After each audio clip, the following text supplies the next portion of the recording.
누가복음 24장 두 번째 시간입니다. 44절부터 53절 말씀입니다. 앞선 시간에 말씀드린 바가 있습니다. 예수님의 고난과 영광에 관한 글, 선지자의 글과 시편의 글, 그것을 먼저 소개해 드리겠습니다. 예수님이 그렇게 고난을 받고 영광에 들어가야 된다라고 하는 말씀을 오늘 본문에서도 하시죠.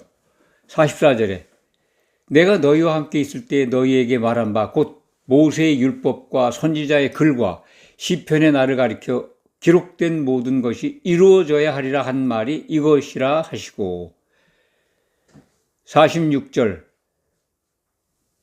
또 이르시되 이같이 그리스도가 고난을 받고 제3일에 죽은 자 가운데서 살아날 것과, 이렇게 강조해서 기록되어 있다는 겁니다. 예수님이 고난을 받아야 된다. 그래 내가 죽었다. 그리고 부활했다. 영광에 들어가게 됐다. 영광에 이르렀다. 이 말씀을 하시는 거죠. 이것이 그러면 선지자의 글과 시편의 글 어디에 있을까? 가장 핵심적인 것, 꼭 우리가 알아야 될 것 몇 군데만 소개를 해 드리겠습니다.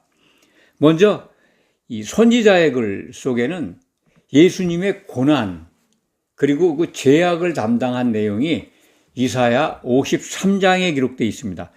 53장 1절부터 12절까지 말씀이 모두 메시아의 고난이, 그리고 나중에 그 받을 영광, 약속이 기록되어 있습니다. 5절부터 6절 말씀만 제가 한번 읽어드리겠습니다. 고난받는 장면이죠. 그가 찔림은 우리의 허물 때문이요 그가 상함은 우리의 죄악 때문이라.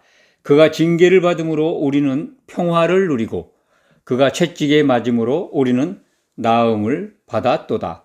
6절 우리는 다 양 같아서 그릇 행하여 각기 제 갈 길로 갔거늘 여호와께서는 우리 모두의 죄악을 그에게 담당시키셨도다. 십자가에서 피를 흘리게 하셨다는 겁니다. 예수님은 아버지의 뜻을 이루기 위해서 기꺼이 그 고난을 감당하셨습니다. 그리고 다니엘서 9장 25절부터 26절 사이에 이런 말씀이 있습니다. 기름 부음을 받은 자 곧 왕이 일어나기까지 7이레와 62이레가 지날 것이요. 예수님의 초림을 얘기하는 겁니다.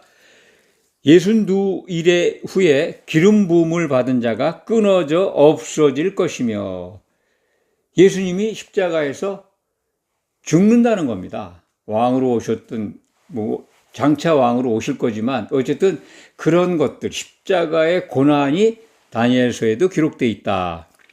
시편에 기록되어 있는 말씀, 예수님의 고난, 참 그 피해갈 수 없는 고난에 관한 다윗을 통해서 우리에게 주신 시편 말씀 속에는 참으로 가슴이 찔려지는 예수님의 그 기도, 다윗을 통해서 미리 하신 기도들이 기록되어 있습니다. 십자가상에서 실질적으로 이런 기도를 하시지 않았지만 선지자 또는 그 다윗 시편의 기록들을 통해서 보면 그런 내용들을 우리가 자세하게 볼 수가 있습니다. 시편 22편 1절부터 18절, 그리고 시편 69편 1절부터 21절 꼭 읽어보시기 바랍니다. 대표적인 것, 시편 22편 6절부터 18절까지 그만 읽어드리겠습니다. 나는 벌레요 사람이 아니라 사람의 비방거리요 백성의 조롱거리니이다. 나를 보는 자가 다 나를 비웃으며 입술을 삐죽거리고 머리를 흔들며 말하되 그가 여호와께 의탁하니 구원하실 걸, 그를 기뻐하시니 건지실 걸 하나이다. 비웃는다는 거죠. 예수님 십자가에 매달려가지고 너를 구원해라라고 비웃지 않습니까? 그 내용이 여기 시편 22편에 기록되어 있습니다. 나는 물같이 쏟아졌으며 내 모든 뼈는 어그러졌으며 내 마음은 밀랍 같아서 내 속에서 녹았으며 내 입이 말라 질그릇 조각 같고 내 혀가 입천장에 붙었나이다. 주께서 나를 죽음의 진토 속에 두셨나이다. 개들이 나를 에워쌌으며 악한 무리가 나를 둘러 내 수족을 찔렀나이다. 창으로 찌르죠. 로마 군인인가 하여튼 군인이. 그리고 17절에 내가 내 모든 뼈를 셀 수 있나이다. 얼마나 고통스러웠을까요?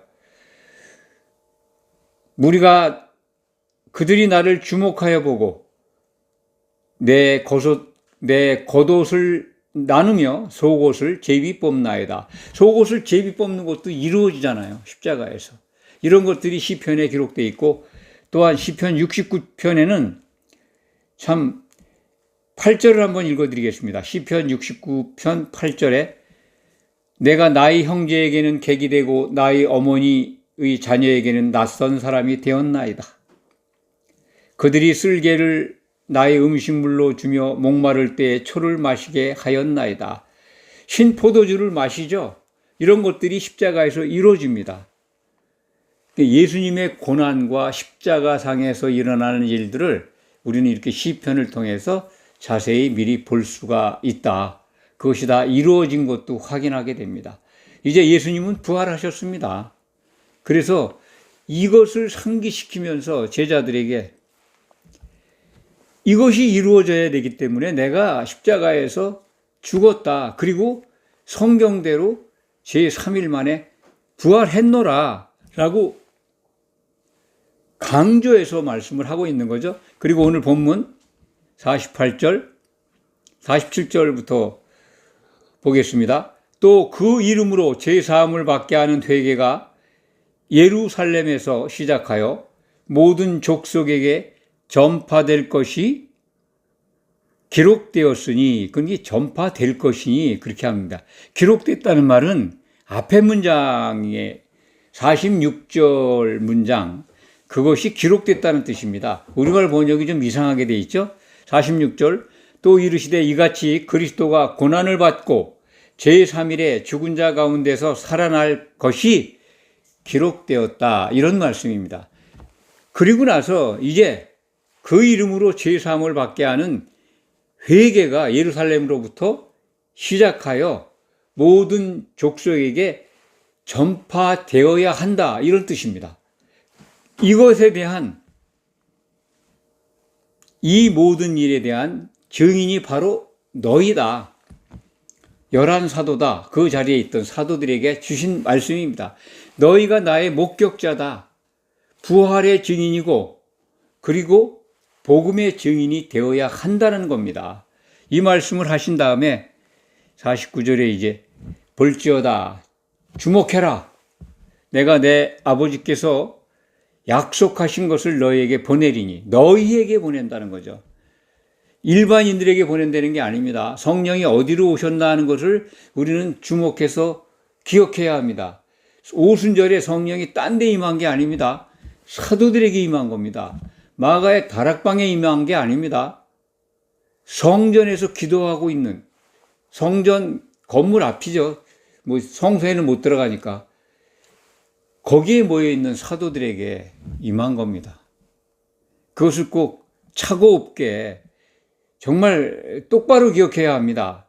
이런 것들이 오해와 불신을 자아내고 그런 것들이 확대돼서 성령을 잘못 이해하는, 우를 범하는 참으로 불행한 일들이 너무 많이 일어나고 있습니다.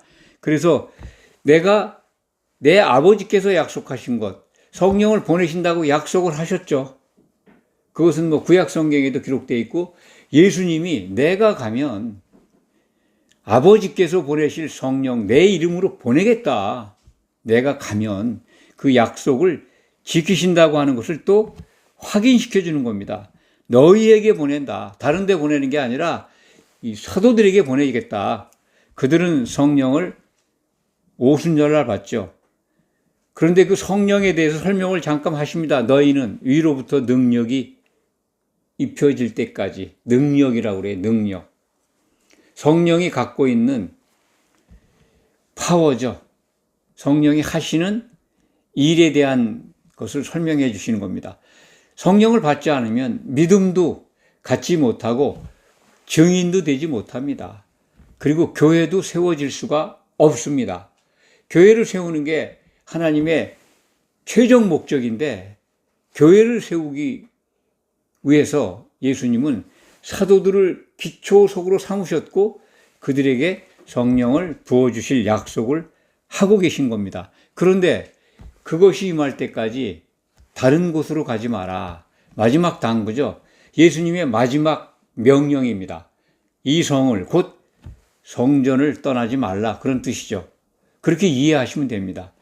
그런데 자꾸 마가 다락방에서 기도할 때 성령이 임했다라고 하는 그런 가르침이나 전통이 이제까지도 바꿔지지 않고 있습니다. 너무나 많은 분들이 마가 다락방에서 성령 받은 걸 흉내내고 있습니다. 성도들에게 성령 충만한 은혜를 받으려면 그 마가 다락방의 기도처럼 그렇게 모여서 큰 소리로 외치면서 참 간구해야 된다 이렇게 가르치는 분들 꽤나 많습니다. 그런데 실질적으로 성경의 기록은 그렇지가 않습니다.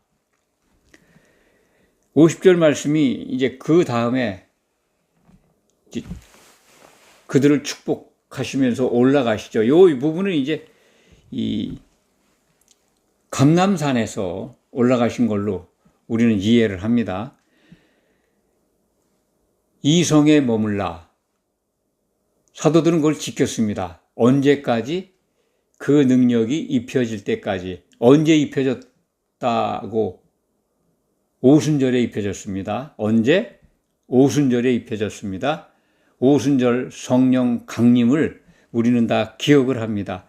그러면 예수님이 부활하시고 40일간 이 땅에 계셨습니다. 이 순간까지 40일째 되는 날이죠. 그리고 하늘들을 뚫고 승천하셨습니다. 그로부터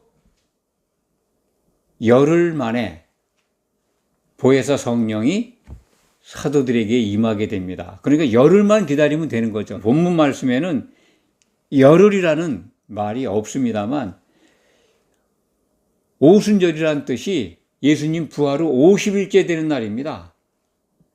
50일째 되는 6월절로부터 50일째가 오순절이거든요. 성령 강림 주일로 섬기고 있습니다만 그것이 맥주절이기도 하고 칠칠절이기도 하고 그렇습니다. 구약 성경을 기준하면 그때 그러니까 예수님이 이 말씀을 하신 날로부터 열흘 후에 성령이 임하신다. 사도들은 열흘 동안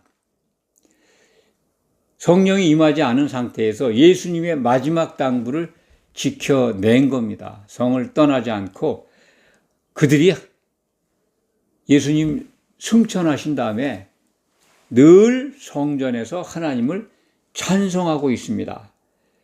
마가의 다락방에서 기도한 게 아닙니다. 성전에 모여서 성전 앞들이겠죠. 성전 어느 장소에 모여서 하나님을 찬송한 겁니다. 뭐 노래뿐만 아니라 하나님을 높이고 경배했겠죠. 공경하면서 주님의 약속한 걸 기다렸겠죠. 장소가 마가다락방이 아니다. 기도했다는 말은 오늘 말씀에 없다. 기도도 했겠지만은 누가는 하나님을 찬송했다라고 기록하고 있습니다. 이 부분을 좀 더 성경적으로 늘 이해하고 계시기 바랍니다. 그냥 사람들이 만든 전통에 덧붙여서 그랬을 것이다. 선입견적으로 오해하지 마시기 바랍니다. 사도들이 200명 가까이가 마가 다락방에 모여서 기도할 때 성령이 임했다고 하는 잘못된 전통, 그거 이제 버려야 합니다. 성령은 우리가 주 사도행전을 살펴볼 기회가 있을 텐데 성령은 마가 다락방에서 받은 게 아닙니다. 성전에서 받았고 그들이 감전되듯 성령 받았을 때 말씀을 선포하는 모습을 보고 오순절 곧 맥주절 예배 드리러 온 각국에서 온 유대인들, 유대교 신자들이 사도들의 말을 듣고 3,000명이나 되는 사람들이 교회를 이루게 됩니다. 기독인이 됩니다. 그것이 사도행전 2장에 기록되어 있지 않습니까? 마가다락방에서 성령 받았다면 그들이 어떻게 알았겠습니까? 그런 것들을 이제는 정말 바로잡아야 된다 하는 말씀을 거듭 강조해서 말씀드립니다. 말씀을 정리합니다. 예수님은 성경에 기록된 대로 죽고 성경에 기록대로 부활하셨고 이렇게 우리에게 남겨주신 신약 성경을 통해서 승천하신 것을 우리는 확인할 수가 있습니다. 예수님이 그렇게 하셨습니다. 우리는 이제 사도들, 예수님이 주신 말씀을 기록한 사도들의 말을 듣고 그분을 향해서 나왔습니다. 그러니까 그분을 향해 나온 우리는 이제 사도들이 우리에게 일러준 대로 그분이 오실 걸 소망으로 삼는 믿음을 가지고 신앙생활을 해야 합니다. 주님은 반드시 다시 오실 겁니다. 오실 때 심판이 있습니다. 심판을 잘 준비해서 이기는 자 되는 게 우리의 믿음의 목표입니다. 항상 기억하시기 바랍니다. 기도하겠습니다.